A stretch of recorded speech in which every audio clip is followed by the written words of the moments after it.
सुरुवातीला बातमी आहे अकोला जिल्ह्यात 5 जूनपर्यंत विजांच्या कडकडाटासह पावसाची शक्यता. प्रशासनाचा सतर्कतेचा इशारा. अकोला जिल्ह्यामध्ये पुढचे 4 दिवस हवामानात बदल होण्याची शक्यता. सोलापूरच्या करमाळ्यामध्ये भालेवाडी गावामध्ये वादळी वाऱ्यानं 40 ते 50 एकर केळीच्या बागा जमीनदोस्त. शेतकऱ्यांचं लाखो रुपयांचं आर्थिक नुकसान. प्रशासनाकडून पंचनामे करण्यास सुरुवात. पुण्याच्या आंबेगावमधील खडकी परिसराला मुसळधार पावसानं झोडपलं. अचानक आलेल्या पावसामुळे शेतकऱ्यांच्या शेतीमालाचं प्रचंड नुकसान. साताऱ्याच्या कराडमध्ये कृष्णा कालव्यातनं विसर्गाचं शेवटचं आवर्तन सुरू. आवर्तनामुळे कराड आणि सांगलीतील 13,000 हेक्टर शेती क्षेत्राला लाभ मिळणार. धाराशिव जिल्ह्यातील पाणीसाठ्यामध्ये मोठी घट. 226 पैकी 76 प्रकल्पांनी तळ गाठला. 10 लघु प्रकल्प पूर्णपणे कोरडे पडले. गडचिरोली जिल्ह्यामध्ये उष्माघातामुळे दुसरा बळी. चामोर्शी तालुक्यातील आष्टी इथल्या 30 वर्षीय विवाहित महिलेचा मृत्यू. राजेश्वरी मेश्राम असं मृत्यू झालेल्या महिलेचं नाव. नाशिकच्या बागलाण बाजार समितीत कांदा उत्पादक शेतकरी संघटनांचं आमरण उपोषण. कांद्याला हमी भावासोबतच विविध मागण्यांसाठी शेतकरी आक्रमक. नाशिकच्या चांदवडमध्ये शासकीय कांदा खरेदीकडे शेतकऱ्यांची पाठ. चांदवड केंद्रावरती 17 दिवसात 1 किलोही कांदा खरेदी नाही. बाजार समितीत अधिक दर मिळत असल्यामुळे सरकारी केंद्रापासून शेतकरी दूर.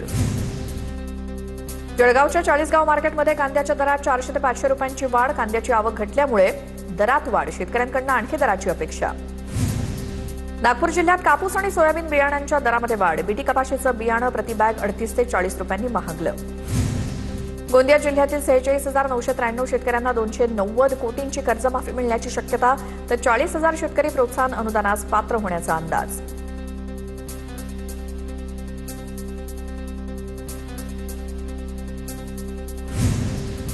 पुण्यातल्या इंद्रायणी नदीला जलपर्णीचा विळखा. प्रशासकीय अनास्थेमुळे नदीचं आरोग्य धोक्यात. नदी दूषित होत असल्यामुळे नागरिकांच्या आरोग्यावर देखील परिणाम होण्याची भीती. कोल्हापुरात पंचगंगा नदी प्रदूषणाविरोधात इंटकचा विराट मोर्चा. पंचगंगा नदी प्रदूषणाबाबत तातडीने उपाययोजना करण्याची मागणी. हजारो कामगारांचं प्रांताधिकाऱ्यांना निवेदन दिलं. सांगली शहरात मान्सूनपूर्व पाऊस दाखल होऊन सुद्धा नालेसफाई अपूर्णच. नालेसफाई पूर्ण न झाल्यामुळे नाले तुंबण्याचे प्रकार. टेंडरच्या वादामुळे नालेसफाईचा बोजवारा उडाला. यवतमाळ शहरामध्ये पावसाळ्याच्या तोंडावर नगर परिषदेकडून नालेसफाईला सुरुवात. शास्त्री नगर, भारतनगर या परिसरामध्ये जेसीबीच्या माध्यमातून नालेसफाई. तुंबल्यामुळे नागरिक त्रस्त झाले होते.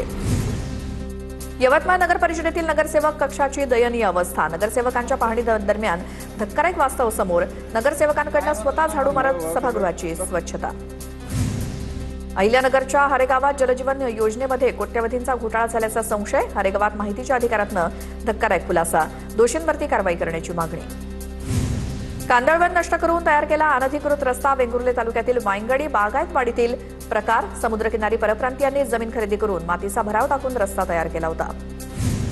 नाशिकच्या सिन्नरमध्ये बनावट देशी दारू बनवणाऱ्या कारखान्यावरती छापा. 14 लाखांच्या मुद्देमालासह 11 लाखांची रोख रक्कम जप्त. बनावट देशी दारू बनवण्याचा कारखाना उद्ध्वस्त. पोलिसांनी एकाला ताब्यात घेतलं. छत्रपती संभाजीनगरमधील करोडी आणि वाळूस परिसरात एफडीएची मोठी कारवाई. एनर्जल पेयाच्या 1,21,000 बाटल्या जप्त. अन्न सुरक्षा आयुक्त तुकाराम मुंढे यांच्या निर्देशानंतर कारवाई. जळगावच्या 40 गावात अवैध दारू विरोधात राज्य उत्पादन शुल्क विभागाची मोठी कारवाई. हातभट्टीची दारू तयार करणाऱ्या 3 अटक.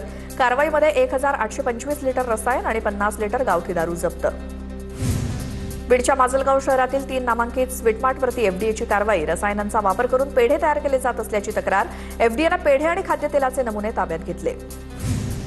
अकोल्यात एफडीएकडून भेसळयुक्त तुपाचा साठा जप्त. बाळापूर रस्त्यावरील नवीन किराणा संकुलातील गुरुकृपा सेल्स दुकानाची तपासणी.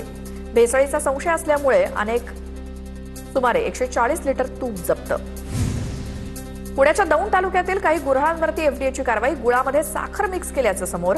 20 टन साखर आणि 16 टन गुळ जप्त. 4 गुऱ्हाळांवरती कारवाई.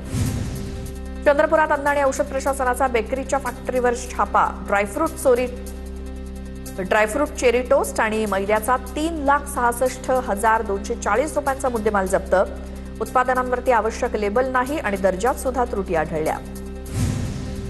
छत्रपती संभाजीनगरातील वाळूस महानगरामध्ये म्हाडाची 17 घरांवरती कारवाई. पारिजात नगरमधील म्हाडा वसाहतीमधील 17 घरं जमीनदोस्त.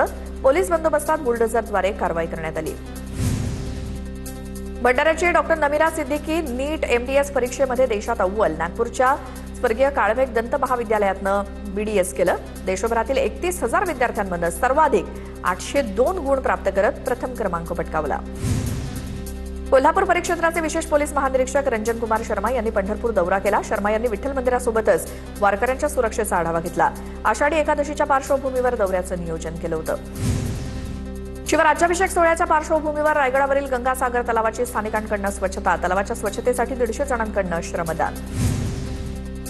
तुळजाभवानीच्या मुख्यद्वारातनं प्रवेश बंद केल्यामुळे मंदिर संस्थान आणि व्यापाऱ्यांमध्ये वाद. मुख्यद्वारातनं सामान्य भाविकांना प्रवेश देण्याची व्यापाऱ्यांची मागणी, तर मुख्यद्वारातून प्रवेश न दिल्यास गाव बंद करण्याचा व्यापाऱ्यांचा इशारा. रत्नागिरीतल्या गोपाळगडाच्या मालकीवरनं निर्माण झालेल्या वादानंतर पोलीस प्रशासन सतर्क. पोलीस अधीक्षक नितीन बगाटे यांची किल्ल्याला भेट. पोलीस दलाकडून गोपाळगडावरती विशेष स्वच्छता मोहीम. बुलढाण्यातील संग्रामपूर तालुक्यात येणाऱ्या पावनबीरच्या नदीपात्रातील अतिक्रमणावरती प्रशासनाची कारवाई. नागरिकांनी नदीपात्रात अतिक्रमण करून पक्की घरं बांधली होती आणि नदीचा नैसर्गिक प्रवाह वळवला होता. मोठ्या बंदोबस्तात प्रशासनाची कारवाई. बुलढाण्यातील जळगाव जामोद बनावट हत्याकांड प्रकरणात 4 पोलीस कर्मचारी निलंबित.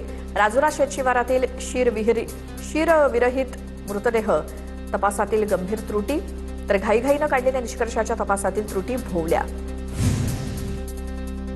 इंदापूरमध्ये उजनी जलाशयाच्या क्षेत्रामध्ये बेकायदेशीररित्या मातीचा उपसा. शेतकऱ्यांच्या शेतातनं बेकायदेशीरपणे वाहतूक होते.